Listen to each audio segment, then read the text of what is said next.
ਸਤਿ ਸ਼੍ਰੀ ਅਕਾਲ ਦੋस्तों, मॉडर्न खेती TV channel पे ਤੁਹਾਡਾ स्वागत करते हैं। सो दोस्तों, आज की ये वीडियो हम हिंदी में बनाने वाले हैं क्योंकि हरियाणा, राजस्थान, यूपी के किसान भाइयों को जो है पंजाबी में वीडियो समझ नहीं आती। सो सबसे पहले तो मैं बहुत ही धन्यवादी हूँ BASF कंपनी का, जिन्होंने हमें जिदुआ दवाई है जो गेहूं के ऊपर करने बिजाई के समय करने के लिए दी, जिससे कि हमारा जो दिमागी परेशानी होती थी, हेडेक होता था, वो है बिल्कुल चला गया। क्योंकि हमें गेहूं बिजाई करने के बाद तुरंत से चिंता होने लगती थी कि इसमें अभी नदीन हो गए, गुल्ली डंडा होगा, तो उसके लिए क्या हम हल करेंगे। रिवायती देखा है हमने कि 3-4 स्प्रे नदीनों के ऊपर हो जाती है, क्योंकि वो रेजिस्टेंस हो चुका था। उसमें जो है सहन शक्ति ज़्यादा बढ़ गई थी दवाइयों के मुकाबले में। सो इसीलिए वो दवाइयों से अभी जो हम पोस्ट एमरजेंस करते थे, नदीन उगने के बाद जो स्प्रे करते थे, उनसे वो नहीं मरता था।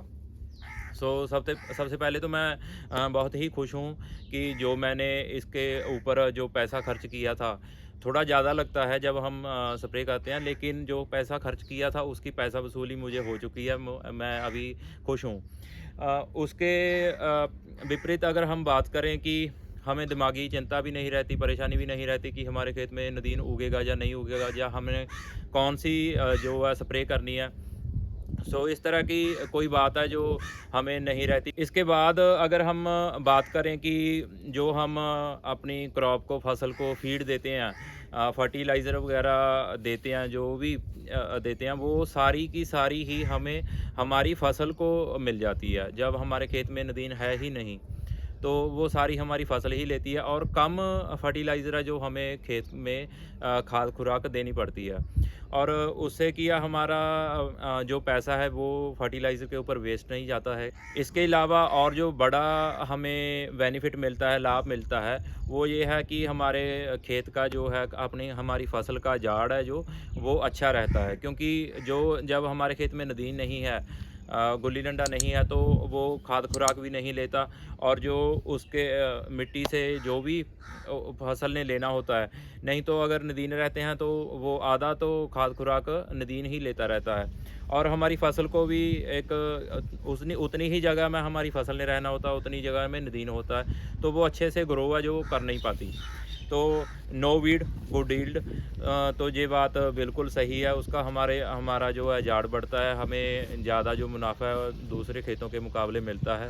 तो दोस्तों, ये तो हुई बातें कि हमें हमें जो जिदुआ दवाई से, BASF कंपनी से जो लाभ मिला। इसके अलावा हम बात करेंगे कि वैसे तो हमारे चैनल पर एक वीडियो जो हमने शुरुआत में बनाई थी कि कैसे दवाई को जो यूज़ करना है, कैसे ये दवाई काम करती है, वो आप आई बटन के ऊपर जाके सारा देख सकते हैं। उसके अलावा हम फिर भी शॉर्ट में बात कर लेते हैं कि जब हमने गेहूं की बिजाई कर दी बिना घास फूस के और बड़े बड़े डेलों के अलावा, ब्रीक बना के हमने जो है गेहूं की बिजाई करनी है, तो उसके ऊपर हमने 0 से 3 दिन, जिस दिन बिजाई की है 0, और उससे 3 दिन के अंतर अंतर हमने वो है जो स्प्रे है वो करनी है। 200 लीटर पानी में मिला के एक सार जो है खेत में छिड़काव करना है।